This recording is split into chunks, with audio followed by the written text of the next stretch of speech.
Shabbat Shalom and greetings to you all. Now, having just observed Yom HaShoah, Holocaust Remembrance Day, this week we had two more milestone days. We had Yom HaZikaron, which is Israel's Memorial Day, for the fallen soldiers and victims of terrorism, for all those who lost their lives in the struggle to establish the State of Israel, and for the subsequent, members of the armed forces who were killed in the line of duty. Now, there may be no more moving ceremony than that at Mount Herzl. It was also Yom HaAtzmaut, which is Israeli Independence Day. And that commemorates the 71st anniversary of the day when David Ben-Gurion read Israel's Declaration of Independence on the founding of the nation, and shortly thereafter became its first prime minister. Look at how far that bastion of hope and freedom, that shining lighthouse of faith, has come. Look at what it has accomplished. Happy birthday and many, many more. Now, for those who've never been, do go. You'll be transported to a land where past meets future, where the roots of civilization have blossomed into the realm of possibility. And of course, this week is Mother's Day. Do not get her another useless, thoughtless gift. Do not simply send flowers to alleviate the guilt for not keeping up the relationship. Pick up the phone and call her. Tell her that you love her. Thank her for all she has done, and that you're grateful, that you appreciate her.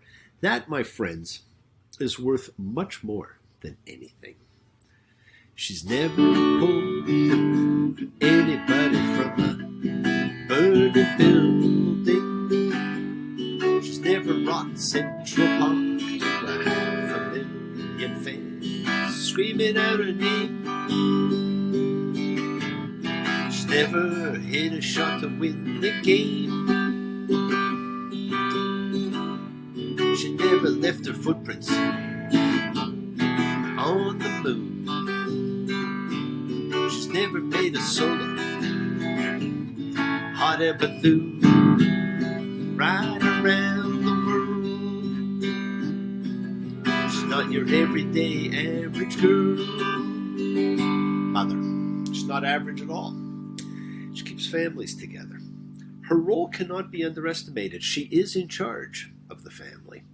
In 1989, before he received the Nobel Peace Prize, the Dalai Lama met with Jewish leaders to learn the secret of survival in exile. It's a very famous meeting. No one had done it like the Jews.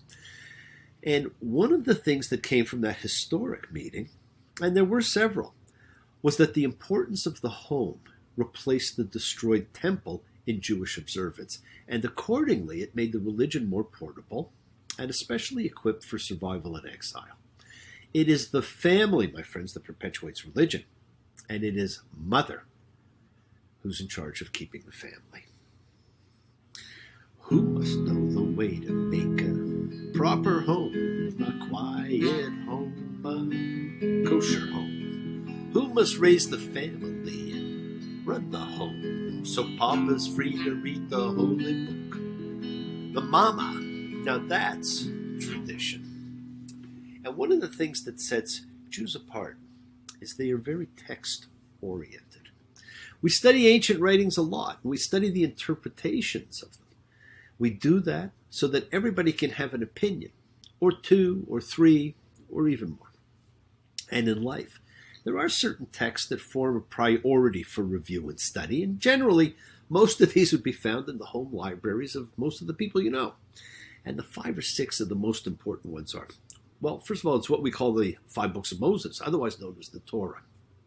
Now, this some of you have read with me 5 or 6 times. Some are on there first, and when we're finished, almost all would be able to say, hey, they've completed the entire Torah. And many people have actually never done that. It is the most important of the text. And it plus the Psalms and the writings, which are mostly from the prophets, form the canon of Jewish law known as the Tanakh. This is the Old Testament. Then, of course, there's the Megillah of Esther, the great scroll that tells us about Purim.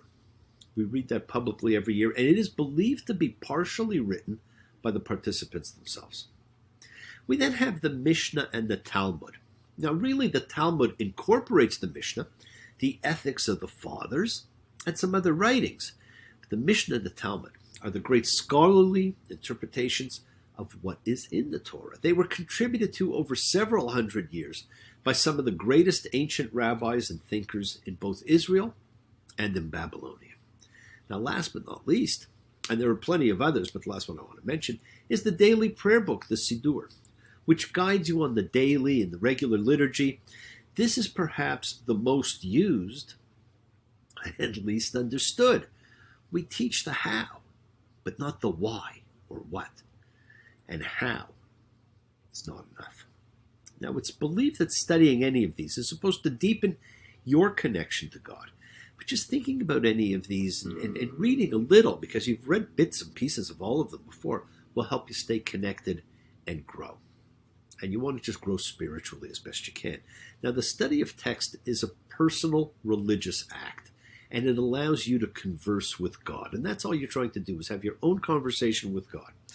We are connected, my friends. We're connected to our parents, our families, our friends, our cultures, our countries. In fact, we're all connected to each other. So let's share that connection right now. As we come together as a community, a like-minded, like-souled unification of spirit, the collective consciousness of seekers coming together in a showing of faith, of love, community, a chavura, a fellowship, expressing our nature of kindness, compassion, thoughts, feelings, hopes, dreams, and wishes that unites us all in this community house of spirit, Beth Ruach. So once again, please do go ahead. Invite everybody you know. Come on down, physically, psychically, emotionally, spiritually, to gather and share from Psalm 133, the Hine Matov. Come together. Hine Matov. Shevet Davim Gam Yachad. Hine Matov. Shevet Davim Gam Yachad. How good, how pleasant it is for brothers and sisters together. Community.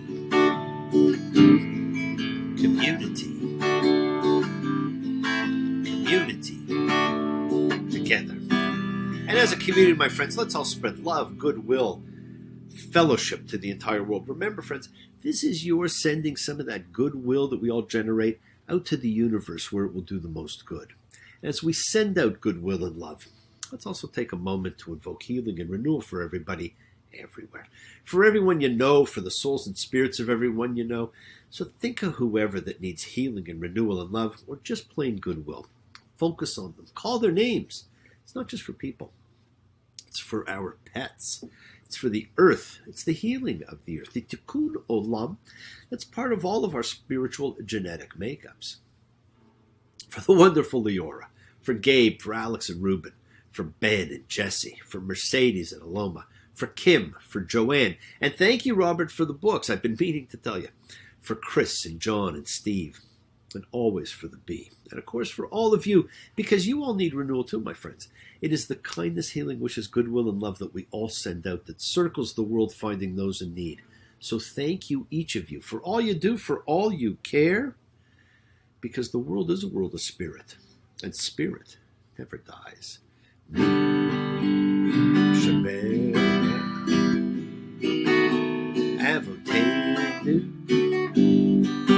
Makor ha-bracha Limotenu. May the source of strength bless the ones before us. Help us find the courage. Make our lives a blessing. The renewal of body. The renewal of spirit. Let us say Amen. Misha Baruch, let us all have our spirit renewed. This is the great prayer for healing, in which we call upon God to heal as He has healed before. Misha Baruch, may He who blessed. Okay, and healing is a blessing. So let's all heal as we pray for renewal and show gratitude for the wonders of our lives. Now this week, we're reading what's usually the second half of last week's, kedoshim, holiness. So, we were told that after death comes holiness. And friends, that is often the case. We often revere the departed and beatify them. Do not wait for someone to pass. Tell people now what they mean to you and that you love them. Now, this parsha has been named holiness because Leviticus 19:2. Speak to all the congregation of the children of Israel, and you shall say to them, you shall be holy because I, the Lord your God, am holy. Well, what more do you need? That's pretty good instructions, I think. You, my friends, holy.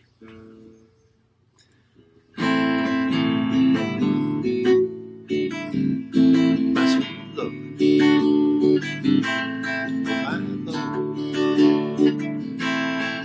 my Lord, I really want to know you, really want to go with you, really want to show you, Lord, that it won't take long, my Lord, my sweet Lord, oh my Lord, my sweet Lord, I really want to see you, really want to be with you, really want to see you, Lord, but it takes so long, my Lord. So what does it mean to be holy? What do we mean by being holy? Well, the statement stands out because perhaps more than any other in Torah, this chapter merges major commandments of so many different sorts together. It includes most of the 10 commandments, sacrifices, justice, caring for the poor and the infirm, treatment of women, of the elderly, food, magic, loving one's neighbor as oneself, loving an alien as oneself. All the things that really matter, that really count, in a throwaway second half parsha. If one had to choose only one chapter out of the Torah to make known, it might well be this one.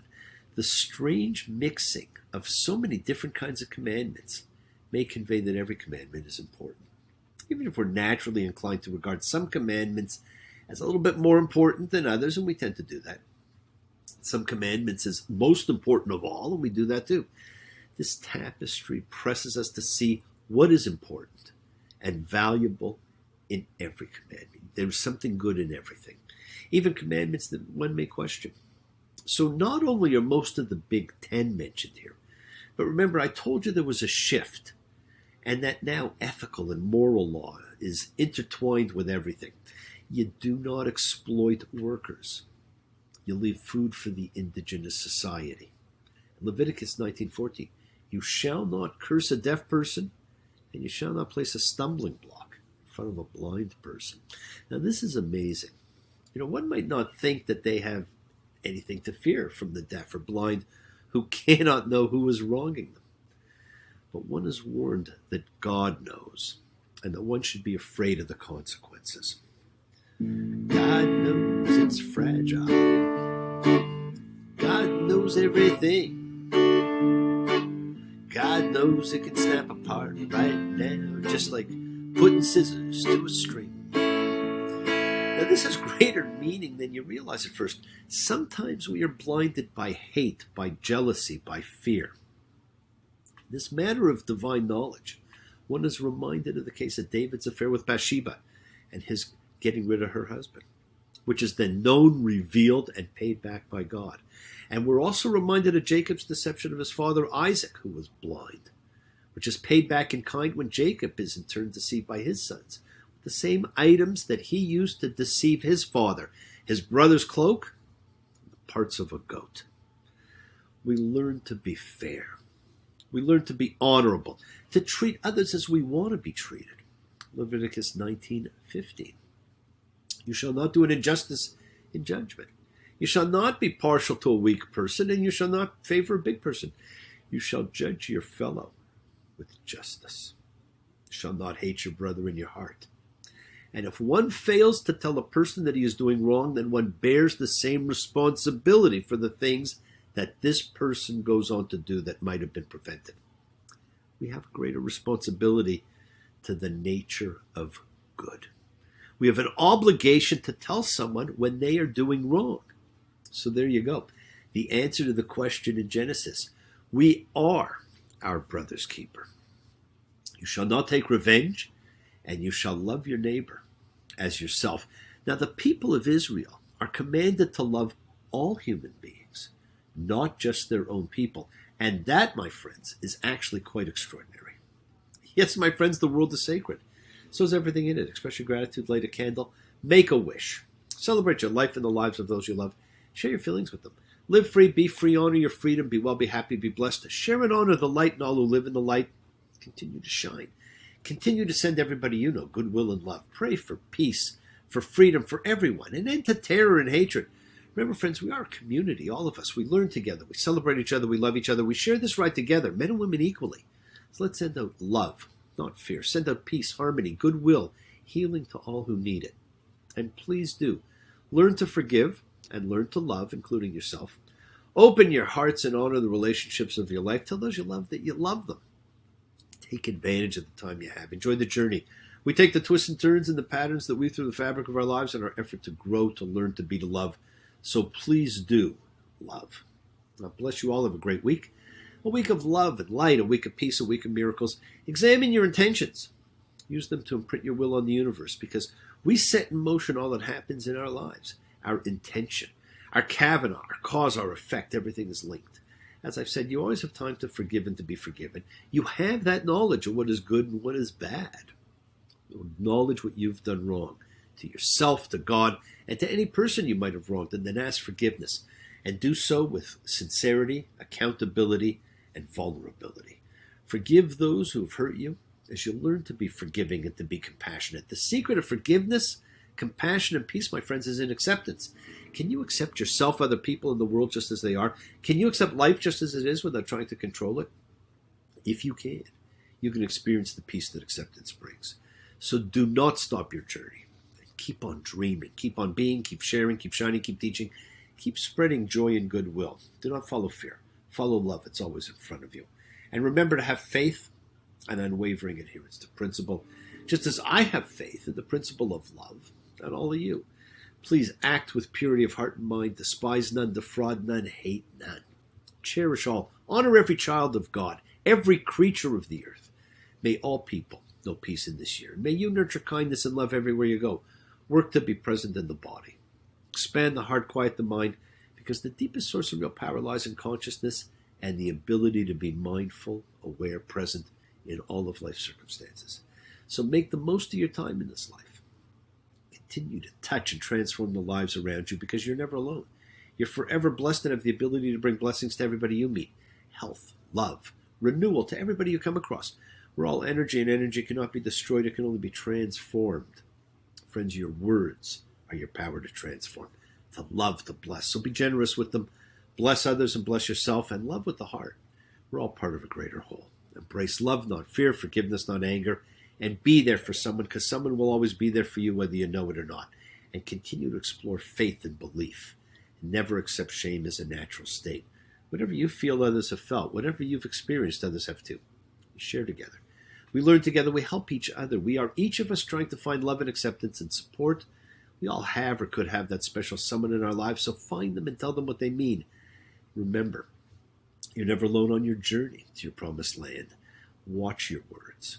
They hurt you, they heal you, they imprison you, and they free you. Think about the people you need to forgive and those you need to ask forgiveness of.